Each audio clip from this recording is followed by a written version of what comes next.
Hi, this is Gilbert Gottfried, and this is Gilbert. Frank, you gotta say title of the show. You gotta keep that, Frank. I can't remember the title of the show.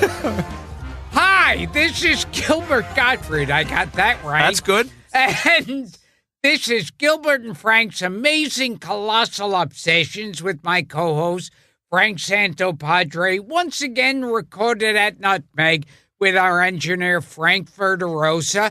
And I think I've got his name right, Mike McPadden. Hey, Mike McBeardo McPadden. Correct. Our social media guru, our Facebook director, man about town, the illustrated man. That's right. as we like to call him. Lydia, the cat tattooed lady. That's right. Yeah. Now, the frog's tattoo on your arm. Yes.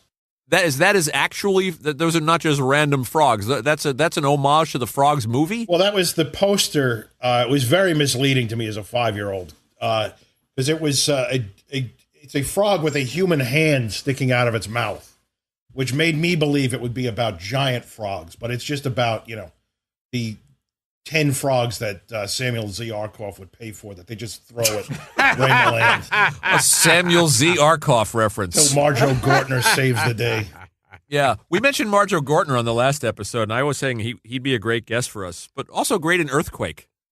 Oh, yeah. Yeah, and then the documentary Marjo is one of the best documentaries ever made. Just yes. A complete mind blower. Yeah, that is a mind blower. So, just to catch anybody up if they didn't hear the first episode, Mike was inspired, Mike who works with us on the show, was inspired by a previous episode and by Gilbert's uncanny recognition of obscure movie taglines, specifically horror. And very specifically, The Mutilator and Dr. Butcher, M.D., Medical Deviant. Right. Which is really an excuse for him to trash my people. Both he doesn't even like the movie. Like you need an excuse. There were two movies that came out. They were Dr. Butcher and Zombie. Yes. And both of them would start and end very briefly in Manhattan. Right. And then they'd go away to some weird tropical country with actual natives there thrown into the movie. Right. Well, that was a big Italian thing for some reason. They would shoot, a little bit in Manhattan and then go to wherever the hell they could exploit people for a couple of meatballs and a calzone to get the natives to perform horrible acts on each other. It looked like they shot about 15 minutes in Manhattan and chopped it. And then it was like they got these primitive tribes in the movie. Yeah. Well, you're also talking about Cannibal Holocaust and Make Them Die Slowly and things like that. Oh, yes. And Catch Them and Kill Them was another Trap Them and Kill Them, yes. A.K.A. Emmanuel and the Last Cannibals. Yes. By the way, you can enjoy this. You can see more. Do further research on these stellar titles in Mike's book, Heavy Metal Movies. Heavy Metal Movies, available on Amazon. And or also fine from bookstore. HeavyMetalMovies.com, where if you order from the publisher, you get a patch and an artisanal barf bag. That is an offer you cannot pass up, my friend. No. All right, now, let's get into some of the ones that we didn't get to in the last round. Okay. So, here we go. Try to stump the master, Mr. Gottfried. If this one doesn't scare you, you're already dead. Holy fuck. Oh. I'll give you a hint. Okay. We lost the star of that film just this past year, and we memorialized him on the In Memoriam episode. He played a character called the Tall Man. Oh my God! Yes, was this Phantasm? Phantasm, correct? Yes. Yeah. Very good. From 1979. The 6th sequel to Phantasm has just been released, by the way. Oh, jeez. Will it inspire a McPadden tattoo? The answer is yes, obviously. Angus Scrim, who we talked about on the show, turned out to be this interesting. When we do the In Memoriam episodes, I get deep into the research on these people. Right. And, he wasn't a big actor. Well, big in the sense that he was 7 feet tall, but yeah. But In that sense, but he didn't have a big career. Right. But he wrote liner notes. He won awards for writing correct, album yeah, liner notes. Right. Yeah. Very obscure trivia. Okay, you ready for another one? Hit us up. This, I'm going to say right now, this is the craziest movie on this list. Yeah. You don't have to go to, it says 2 taglines, I'm sorry. You don't have to go to Texas for a chainsaw massacre. That's one. The other is, it's exactly what you think it is. Gil? Wow. Not The Hills Have Eyes, I guess. No. That was not An All-American Family. They didn't want to kill, but they didn't want to die. Oh, great. It's not John Davidson and the Happiest Millionaire. Gil? Sophie's Choice? Should I give him some hints? Yes. Okay, it starred Linda Day George, who you remember was married to Christopher George. Yes. And she was on Mission Impossible. They were in Grizzly together. They were, in fact, in Grizzly together. Another, in reference to frogs, another great wait. The deadliest jaws on land belong to Grizzly. Very good. That's right. Yeah. Another great nature's revenge exploitation. Yes. Okay, but do you know this one, the one he gave you? It's exactly what you think it is, or you don't have to go to Texas for a chainsaw massacre. It also featured Paul L. Smith, who was Bluto in Robert Altman's Popeye. And wasn't he the prison guard In Midnight Express. Yes. Indeed he was. Yes. And well, I gotta just say that had one of those classic movie things at Midnight Express, where it's this little, starving, skinny, skin and bones guy, and this other, the prison guard, is like 8 feet tall and weighs 700 pounds. He knocks him out and walks out wearing his uniform.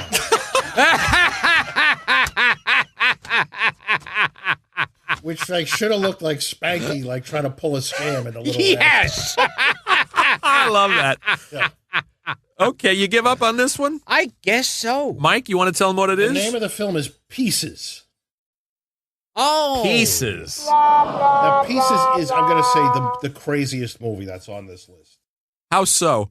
Well, it's the only. I say I want to give a shout out to my good friend Aaron Lee, who is an executive producer at Family Guy. Oh, we love Aaron. He's a fan of the show. Yes, and this is one of our early bonding experiences. He said, "Pieces is a movie where you just watch, you're like, they're fucking with us, right, the whole time, but not quite. It never teeters over into trauma nonsense." Yeah. So no, it's about a chainsaw killer on a college campus, but full of bizarre scenes. Linda Day George is a tennis pro, which makes no sense. There's a karate scene comes out of nowhere, and there's a close up. The killer is going to kill this girl. And there's a close up on her crotch, and she wets her pants because she's so scared.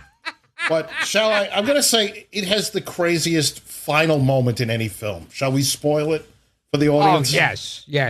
I'm not sure how many of our listeners are dying to see Pieces. Well, you can get a magnificent Blu-ray from Grindhouse Releasing. Okay. But the killer, there's nothing supernatural in the entire movie. And they've got the guy and everything, and there's one last dead body. And so, yeah, Christopher George is this hard-as-nails detective, and he kind of has this Jimmy Olsen college student that's, tracking him around and stuff. And so out of nowhere, they're carrying this body out. The body comes to life, grabs the Jimmy Olsen guy's cock and balls in his hands, and squeezes, and they explode blood. And then that's at the end.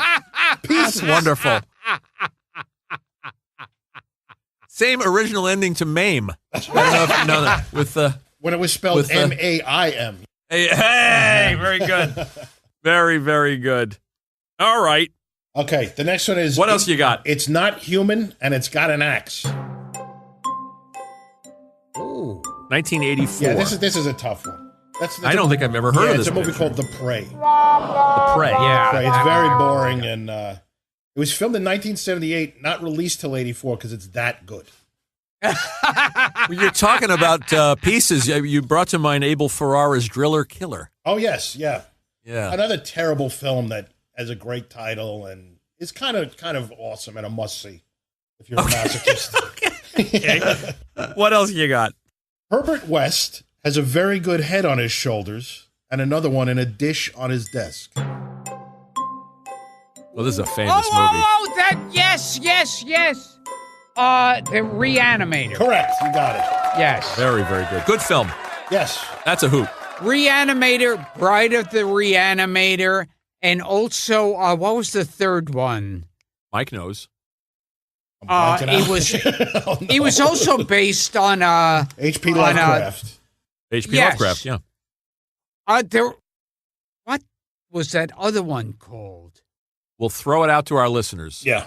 And I'm shamed. Buy my book anyway, even though I forgot the title of. Buy the book anyway. Beyond Reanimator. Beyond Reanimator. Beyond Reanimator. Forgive me. Yes. And what I loved about those movies, aside from out and out gore and insanity, lots and lots of nudity. Well, you remember in Reanimator the classic visual pun of giving the girl head. Oh yes. So what happens, Frank, is Barbara Crampton, a lovely woman who is the dean's daughter, is strapped naked to this gurney, and the mad scientist whose head has been cut off is walking around. His body is carrying his head in front of him, like you might carry a basketball or something, and he performs oral sex on the dean's daughter. Which one is this? This is in Reanimator. Oh, I've seen it. I've seen Reanimator. Sure, yeah. Just jogging your memory. You forgot that scene, though, which is interesting. Yeah. I don't know how I did. I remember enjoying it. But yeah, that's the getting head scene. Okay, they're back from the grave. Maybe I saw the second one. Okay, they're back from the grave and ready to party. Ooh. I remember the tagline. Okay, let's see. Well, we got the clue I could give him would give it to him right away. Your friend is in it. Your buddy. Oh, wait. You mean James Karen? You got it. Yeah, with the Return of the Living Dead. You got it, yeah. Yeah. With the late, great Don Calfa. That's right. Just another guy we lost in 2016. Just lost him, too. So that also has, I was Mr. Skin's head writer for 11 years. Sure. And that Return of the Living Dead has the greatest nude in a graveyard scene of all time. When Linnea Quigley, as punk rocker trash, she strips on top of a grave that's above the ground. And because the miracle of Blu-ray at Mr. Skin, we categorized it as full frontal for many years. And then high definition showed us that she's actually wearing this weird flesh-colored rubber patch over her crotch. Oh. Is best nude scene in a graveyard? Is that something that is that an actual subcategory? The answer is yes. Of course it is. Okay, of course it is. You've talked to Mr. Skin on more than one occasion. Yes. Yeah. We need an award show for this. What else? Okay. The movie that could only be made in South America, where life is cheap. Oh, snuff film, wasn't it? Just Snuff. You got it. Snuff. Yeah. Very good. How do you come up with this? Do you remember when Snuff played in New York, you guys? The controversy that surrounded it? Oh, yes, because people were saying it was real. So what it is the producers, Michael and Roberta Findlay, who were great New York exploitation film producers. And I say great in that they were terrible. Yes. They bought an incredibly boring action movie from South America. It's sort of about a Charles Manson cult. And they said they tagged this really shitty scene at the end of like a movie set. And this guy is like cutting a girl's hand off with a saw. But I mean, it's like way worse than any like Herschel Gordon Lewis cheapness or anything. So then they called the newspaper and they called the Women Against Pornography, who we talked about with Maniac. And they said, this is it. This is a real snuff film. Get out there and protest. So there were newspaper articles. Now, I was 8 when this movie came out. Yeah. And I saw these news stories about it, and I was so freaked out about it, I couldn't sleep. Wow. And I told my parents this, and my father actually took me to meet a friend of his who was a detective, an NYPD detective, Ralph Gleason, who assured me that they had investigated the film and it was a fake. That's a nice memory I have of my childhood. I have no memory of this movie, Snuff, 1976. Oh, I remember it. Yep. Wow. Gilbert, you are good. The only thing more terrifying than the last 12 minutes of this film are the first 92. Well, this is another famous horror film. And an artistic horror film. It is, yes. Yeah, if I Not may, Psycho. if I may say. Not Psycho. No, from 77. 77. It's from a country that we've talked about making horror films recently. Oh, okay. So a Guinea production. Yeah. Director Dario Argento. Oh my God! Is Dario Argento really Italian? Oh yes, Or was he Colombian or something? Or no, or he's South American? Italian. Yeah. Mm-hmm. And Jessica Harper. Yes.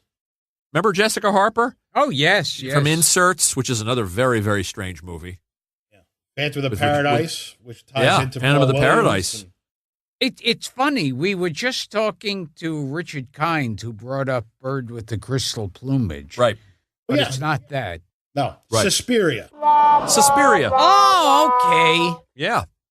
That had Yeah. it had the scariest TV commercial of all time. It was the woman. I shit my pants. This would come on like while I was trying to watch The Honeymooners or something, and it was a back of a woman's head. She's combing and she says, "Roses are red, violets are blue." She puts a flower in. She says, "I'll give you a flower," and spins around. It's a skull, and she goes, "I'll kill you." You know, Jessica Harper, I love her in a movie we've talked about here, and we had the screenwriter, my favorite year. We had Norman Steinberg here. Oh, yeah. She's terrific in that, and also with Steve Martin in Pennies from Heaven. Film that, you did a mini episode about. I love that movie more than life itself. And Suspiria. And Shock Treatment she's into. She plays Janet. She is in the Rocky Horror sequel. It's a very interesting, if not entirely successful film, but a really cool actress. Yeah, she is. I wonder what happened to her. Okay, what else you got?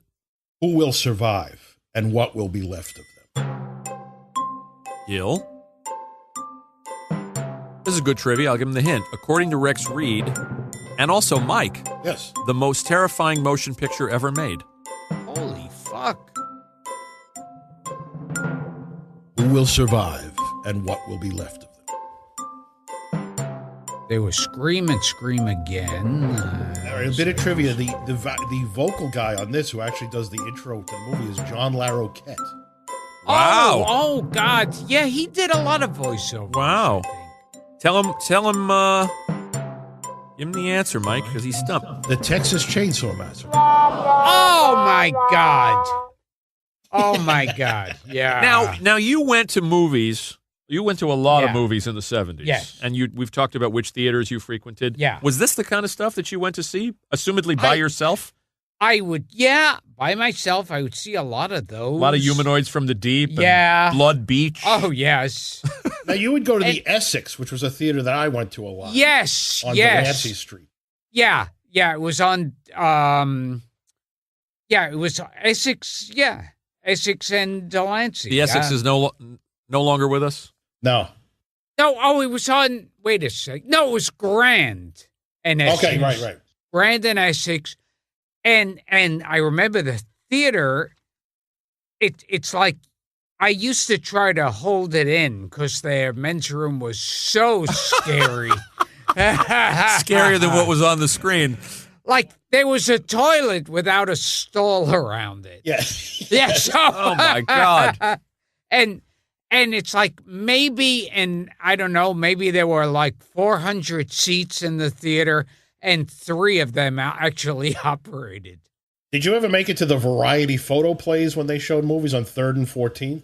I remember that place. Yes. Sure. I saw a porn there once. They would have horror during the week and porno on the weekends. And I for remember the that weekends, they'd place. stay open 24 hours. You know, we should do a future mini episode about lost theaters. Oh, about yeah. forgotten theaters. My beloved Cross Bay Theater in Queens is now a Modell's. And one Now more Modell's. one more bit of trivia about the variety. It was shut in 1986 when the city started closing places due to AIDS. Mhm. And there were, at the time, 26 people inside engaged in 13 unsafe sex acts. Wow. And I always like that statistic because it meant everybody had a partner. Oh, wow. That's sweet. Yeah. There's something romantic bloomed. Yes. about everyone pairing up. All right, what else you got? We'll take us out with the last 2 and see how Mr. Godfrey does with these. Well, we talked about the boys and girls of Sigma Chi, Yeah. Some will live and some will die. and that's Terror Train. Terror Train. And David Copperfield turns up in that one? Yes. He's he plays a magician who's performing. I think he plays David Copperfield, really. But spooky. He tries to be spooky, which is hilarious. Yeah, because he hates the kids. Yes. He hates the audience he's playing for. So he's doing like sleight of hand, but looking very angry while he's doing it. Yes. Finally, we are going to eat you. Ooh. 1980 is the year, if that helps. You mentioned it earlier. I did? Yes. Wow. Contains a scene, a very, very funny and memorable scene with a shark.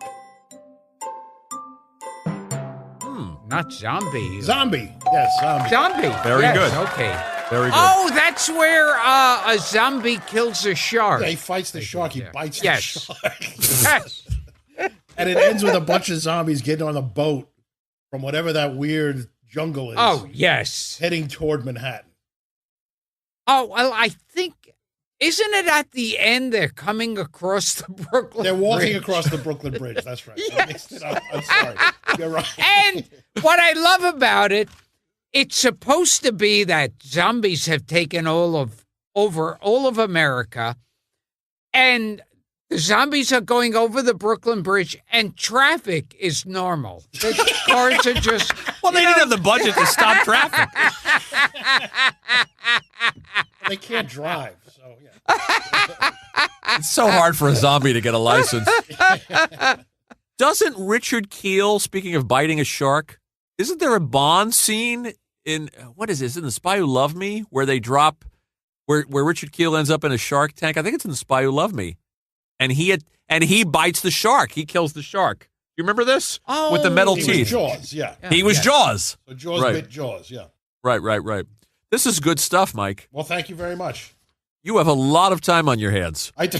Yes. It's been a lonely life, but now I Tell get us, to do this. you know, we'll do another episode because these mostly we concentrated on horror films here and slasher films. We'll do one down the line. You know, dig out a bunch of just classic ones Classics, okay. and oddball ones from bad Sure. comedies and Okay, all-star well, speaking comedies. of that, if I may work in another plug, Please. I have a book coming out in the fall called Going All the Way, The Ultimate Guide to Teen Sex Comedy Movies of the VHS Era. Oh, okay. Gilbert will eat that with a spoon. Yes. Gilbert already committed to write the intro to me, and I'm sure he remembers that. Yeah. I'm sure he doesn't remember how we started this show 12 minutes He ago. doesn't remember your name. No. Yes. What's the book called again? The upcoming book in the fall from Bazillion Points is Going All the Way, The Ultimate Guide to Teen Sex Movie Comedies of the VHS Era. That sounds like fun. And as always, they can get Heavy Metal Movies. At As well. heavymetalmovies.com or Amazon. Yeah. And they can see your wonderful posts on our Gilbert Gottfried Amazing Colossal on the Podcast Facebook yeah, page. that's right. Yes. Yes, Mike is the genius behind the cleverness and the inventiveness of that page. Well, thank you very much, Frank. And we thank you. You're an important part of this team. And it's high time Gilbert got your name right. And I have low expectations for that high time. You should. Okay, then I'm Gilbert Gottfried, and this has been Gilbert and Frank's Amazing Colossal Obsessions with my co-host Frank Santopadre, and we have been once again speaking to, drumroll please, Mike McPadden. Mike McBeardo. Mike McBeardo. Yeah. He'll screw it up next time. Yes, I can count on it. Thanks, Thank man. you, This guys. was fun. And thank you. thanks, Frankie V. Colossal obsession.